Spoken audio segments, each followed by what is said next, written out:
Rachel Ray. The talk show? She got me thinking about how to maintain a healthy relationship.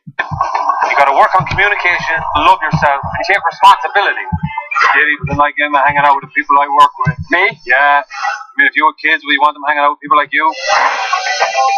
Dad, I want you to make a collection in LA. If the guy doesn't pay, close the account. I'm such a idiot. Trying to find a movie playing Jack.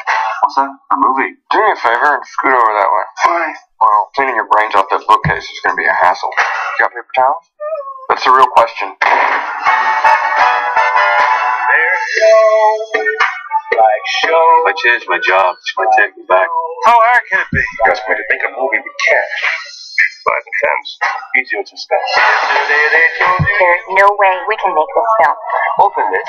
If you don't make this movie, I'll ruin you. The secret to this studio? Talented people who love working together. Now call the famous director and stop being a... You work for me. You got that? Stop. All right, stop it. I'll call.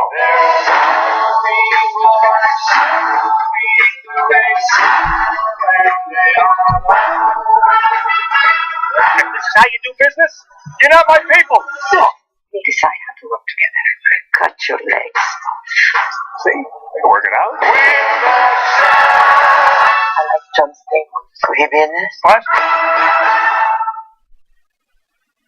Hi, everybody. I'm here with the miserable liberal. You can see her right there. Look who's next to her. It's Michael Wood, former sergeant in the Baltimore Police Department, and he's a veteran. He didn't serve time in the Iraq War. He's too old or young. I don't know which one. But he was one or the other. Though he couldn't make it to the Iraq War. I don't know what's the point of being in the military if you don't go to war. I don't know what the hell that's about.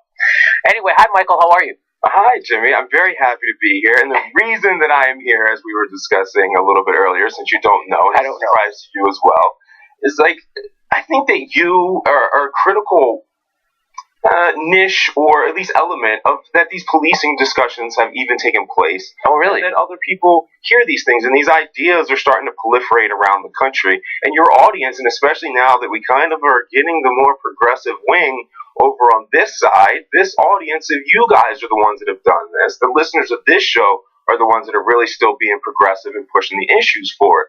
So we're here to say we have a soft launch that I want you guys to be a part of for the civilian-led policing thing, my policing model that I do, with the understanding that we've been teaching people about some of the nuances in it, and that you are paying for your police department out there right now. Your tax dollars are going toward, and they're serving the interests of somebody else, not you at all. They're serving the interests of that mayor. So that's it. So that's a great point Michael makes. Now, we've talked about this on the show before, and one of the most brilliant things that Michael talks about that people never think about, I never thought about it until he brought it up, was that the police force tells you how they're going to police your community.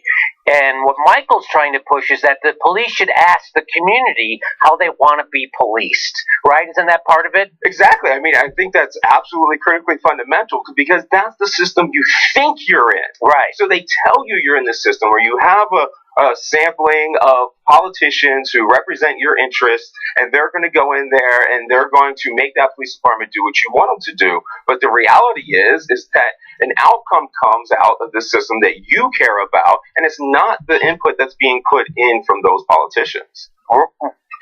Correct. Because they have a 4-year goal, not a 20-year goal. Uh-huh. So that's how we end up in focusing on the symptoms and not the actual causation. So if you want to fight the causation of anything, you have to go to the actual symptoms. Like every listener of this city, or this program knows, in the city as well, you should know, that when you have money in politics and it's corrupting the politics through citizen unites and stuff like that, you can't get a lot of these other things done. They are symptoms of that problem. So you have to focus on the root causes. And now I had this plan, and weird radical scientists who are doing research and are trying to push the agenda like this. I mean, sometimes we're not the best person to sell it, and I'm not here to sell you your reform going forward. That's something you have to do in all of your towns. So Gotham has got family together. They got a nonprofit. They have been out in cities for the last few months, making connections on the ground while networking. and we have politicians, we have the Democratic Party starting to take over and implement these things into their running platforms. And Miami is probably the closest, with Austin a really close behind. That these things are very, very close to becoming a reality. Really? You actually can be in control of your police department. Okay, I'm going to challenge the veracity of all those statements because Sure, let's do it. Because Miami is a mess, right? And aren't they under a decree right now? Well, I mean, if we've heard me speak before, but I don't think they're under the decree. But if they are, it's kind of irrelevant because that's still in the old system. Yeah. All of those things that you're talking about with anything you have in policing, whether it's body cameras or excessive force or corruption, all of those things are rooted in the fact that what's going into the system is not aligned with what's coming out of the system that you are actually paying for. Oh, okay. So now you saying you're having a soft launch. So is it an organization you're launching, or is it a website? Or well, it's not me. There's a nonprofit with close people that I trust who are really taking the effort and leading this forward, because I can't be the one. Like, I'm not coming in here to tell you this is how you should do things. Go do it in your city because you should listen to Mike Wood. That's not at all. You got to formulate these things in your local communities, and we're seeing that it was possible. These cities are starting to do it. So I want you guys here to be a part of this. They're collecting the fundraisers. They're trying to get in networking interest, and so they have a Facebook, CivilianLed PD. We have Twitter. So the organization's called CivilianLed PD. Right. So is there a .com on that too? It's just CivilianLed PD. So you have the .com for the website. You have Facebook page. Facebook. Okay. You have there's all kind of places they can find social media. CivilianLed PD. CivilianLed PD. CivilianLed PD. We'll have it in the show notes to this video because we're nice and professional, and you'll just be able to go down, and we'll have everything down there. We will have the links for the references and links for everything. Right? So I had no idea that there were actual communities, or there was actually the cities in this country that were close to adopting something that you're pushing, CivilianLed PD.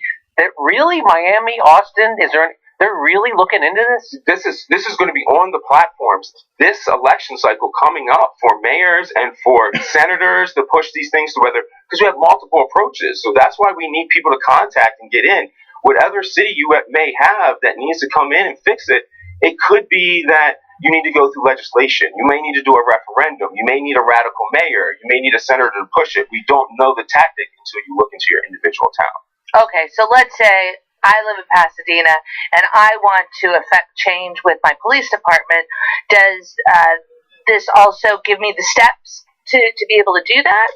Well, so that's what we need to talk about with these groups. So this is specifically what the group is formulated to do, is to make the connections. They have a huge network out there right now. So with using media, using me, using different politicians to be able to all work together, because the thing is the whole power structure is telling us that we can't do this. But what I'm telling you is we can do this. Yeah. We just have to stick together. This is what was really kind of wrong before in the election, and I'm not going to be like, I told you. But when I was traveling this country, I left the East Coast and went to the Midwest. And it was like, oh, I am not seeing the world. Everything that we think is just not true. I want conservative, royal people that live out in the counties. They were pushing Trump. They were all over Trump, and everyone was completely naive to what they were achieving. They were uniting and achieving on a local level. And whether you're talking about them doing that on a local level because they need to control their police departments as much as anybody else does, just as you do in your city. So those same ideas that they do, we're seeing elsewhere, and if with progressives too, but it's not getting the attention because activism tends to be about attention, not about actual on-the-ground effectiveness. And so there in Austin, in Miami, and Portland, progressives are on the ground really pushing these issues, and they're taking over local politics that you don't see on this big national stage. Wow, well, this is encouraging, and are you encouraged, Michael? Okay, so yeah, and that's not my demeanor to be encouraged by the state of American affairs, and especially with policing. But these guys that have all gotten together, I think when it's all like the pressure of society comes down like this is when the true warriors rise up and really fight. We have people not getting money that have been doing this for months, living off of credit cards. Avi Trope, the president, has been living and burning all of his miles for months and months and months, completely dedicating to this to finally bring out the initial groundwork. And now that that original groundwork is there, like this is ready to go. And I want you guys to all be a part of this.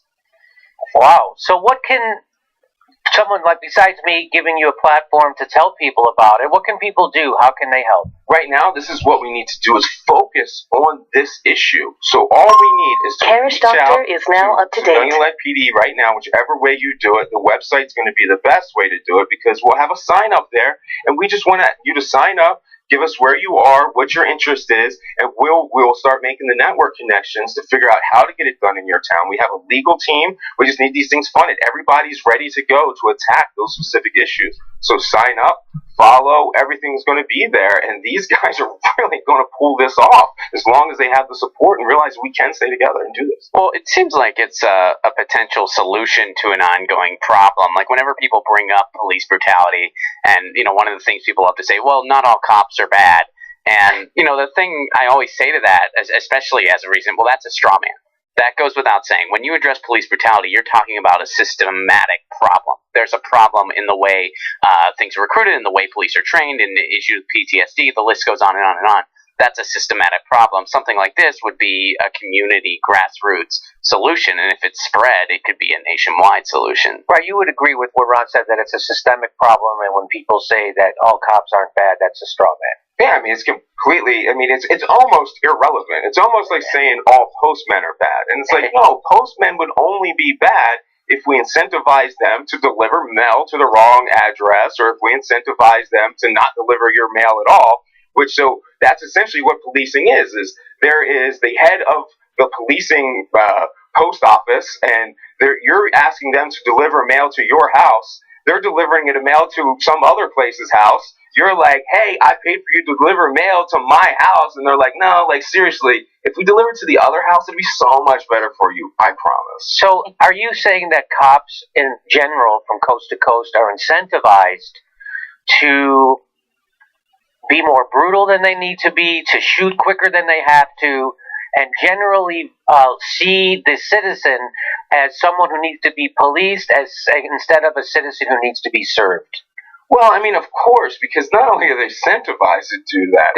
How are they incentivized to do that? Okay, so you have quotas. So quotas is one part. Those are unofficial. So if you need an arrest, then you get measured by your arrest. So if your boss measures you by arrest, well, then you go out and get arrest. Do you care that it's a legit arrest? Because if they don't measure you to make sure you had a good arrest, just any arrest, well, then you just get any arrest, and you get the metric that you have. We have codified into law, which we've seen with Terrence Crutcher being killed, that Shelby just got off of that. Oh, that was the woman cop who shot him in cold blood. We all saw it happen. The guy had his hands up. She shot him, and she doesn't go to prison. Now, I know you say that doesn't matter in a sense, because that wouldn't reduce that happening again, or how often that happens, that putting cops in jail doesn't. But don't you think it helps the psyche of the community to feel like, hey, there's justice for us? Okay, so that's a nice intellectual conversation to get on, so I hope we don't go too far on that, but that's called procedural justice. So humans, and I don't know whether this is our society or it's just us in general, we have this concept that as long as we're all being treated the same, that's justice, and it's just simply not. That's equality. So if we're all being equally kicked in the teeth, well, that's not a good thing. But we as humans, we actually say that's just because it's procedurally just. So we get mixed into that in thinking that fairness is justice, and it's not. You can usually treat everybody like crap, and then you're also fair. Okay, I get it. God, the thing I hate about you, Michael, is that you've heard these arguments before, and so you have an answer ready. It's almost as if I actually know what I'm talking about, and it's just not a talking head on the media mouthpiece. So, I mean, I get what you're saying with that. But so when she makes that killing, what I'm trying to say is you will never prevent another officer from making that shooting, because what we have done is we have codified into law that police officers will respond to anything, that everything is a threat, and that when they get there, whatever they do is completely justified as long as they feel like they were in fear. So that is just a terrible system to come up with, which is what Ron is saying. This is the system. Yeah. So so that's how they're trained. The system trains them to be fearful, Overtly and covertly. So you have to remember that that's a culture. So a lot of these things are subliminal. Like even when it's a punishment mentality, police are a product of our society. If you're going to hear me complain often about people and their punishment mentality, whether you are talking about a rape victim or you're talking about somebody that got their car stolen out of, those two extremes, they want the offender punished. And that does absolutely nothing to prevent the next victim. So if you're from occurring, so if you actually care about your police department or in your city, what you really want your police department to do is to prevent you from being in that situation, not punish. So the police think punished. Our society thinks punished. And that makes us anti-police and anti-individual. But in the civilian-led idea, we are not anti-police. We are pro-police. We want police to not be in that situation. We want them to not have a standard where they're placed in fear all the time. We don't want you going into buildings doing raids. Just like you don't want that, because my job is to serve you. That's some weird ideology I have about punishment. That's great. That's some weird ideology about punishment. So again, it's everybody. There'll be a link underneath. Civilian-led PD. This is about the community telling the police department how they want to be policed. For instance, one of the things I think you brought up when you were on the show before talking about this was like, hey, when your kid is out after curfew, do you want us to arrest him or do you want us to take him home? Right? That would be like something that the community would tell the police. Hey, if there's a kid and he's out past curfew, don't bring him to jail. Bring him home. That could be the policy for your community. Am I wrong about this? No, that's not wrong at all. We have that codified into the system. People need to. I hate saying people need to. You don't need to do anything. But if you want to know more, we have it out there, and you'll see the model. There's all kinds of mitigating factors for every concern that you're going to say, well, what about this? What about that? Trust me, I've spent years and years thinking about this. I want to hear your concerns, but odds are I've already said it and put it into the list somewhere where you can understand how that gets mitigated. But what you're talking about there, what legal people will do now, or activists will say is, well, we need to change this curfew law. And that curfew law is going to take 2-3 years to change, even if you get it changed. And the police are going, well, it's not our choice. We don't make the laws. We just enforce them. Well, under a civilian-led model, you go, hey, stop. And we go, okay.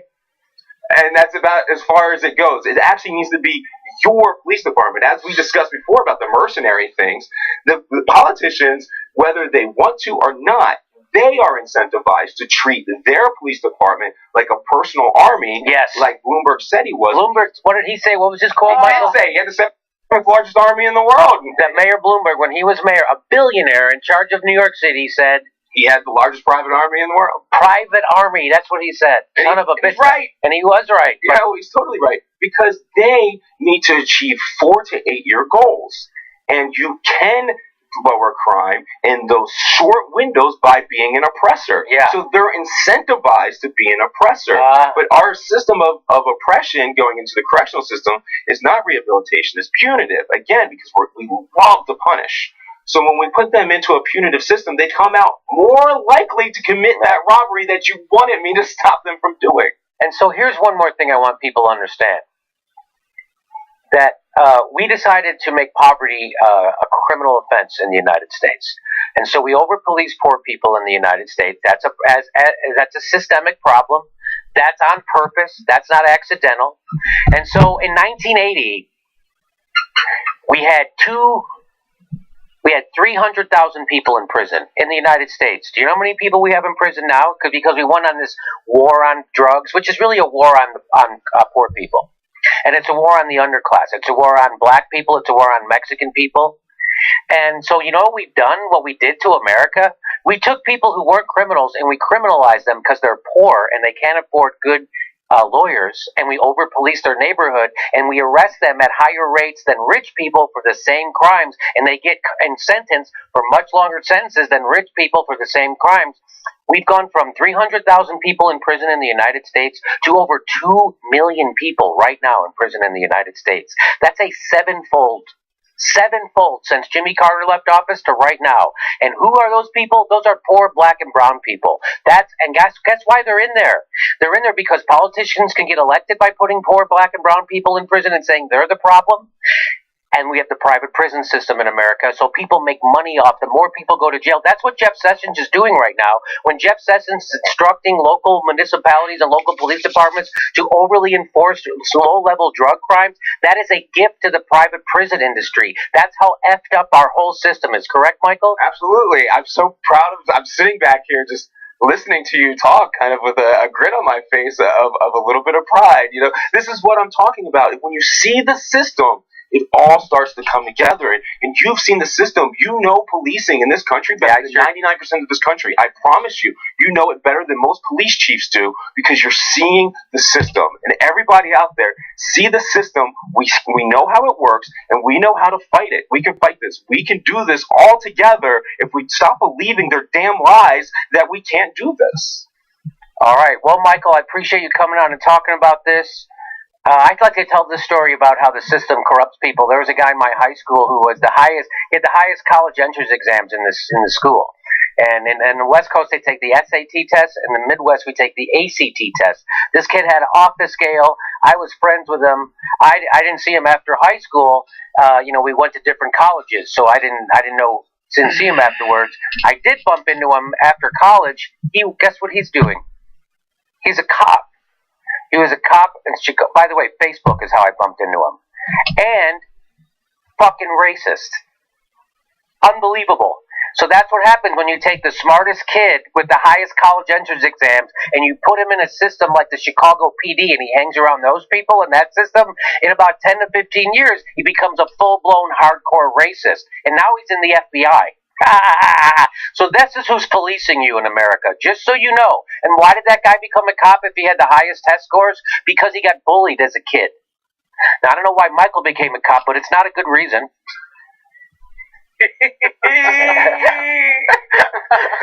I'm not going to object. Okay, there you go. So anyway, Michael, thanks for coming on and doing this. This is super important. I don't even cover police brutality stories. I didn't cover the Terrence McCutcheon thing. Well, the decision. I covered it when it happened, but I don't cover it anymore.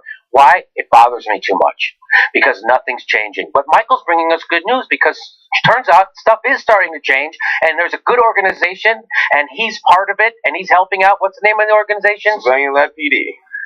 Everybody check out CivilianLed PD. That's how we can actually... But first of all, once you show changes at the grassroots level like that, it starts to expand. Like in California, if we pass single payer in California, it will spread like wildfire across the country, and that's the end of our bullshit healthcare system. So if we could just get a couple of big cities to do what he's saying to do, which it looks like we're close to getting, I think that we could have a real change of culture in this country.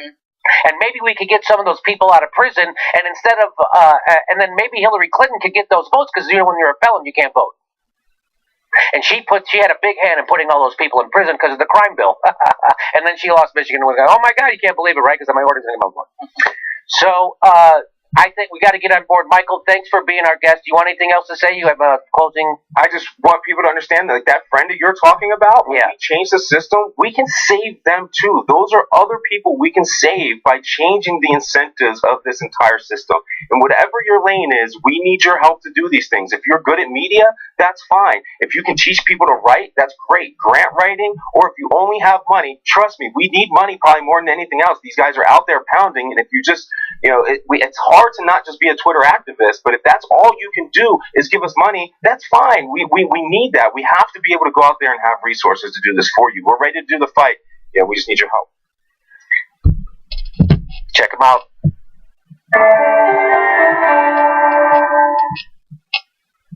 The next live Jimmy Dore show is June 19th in Burbank, California, and July 15th in San Francisco at the Great Star Theater. For all links for all tickets to those shows and our full schedule right there. There's a link to JimmyDoreComedy.com. We'll see you at those live shows.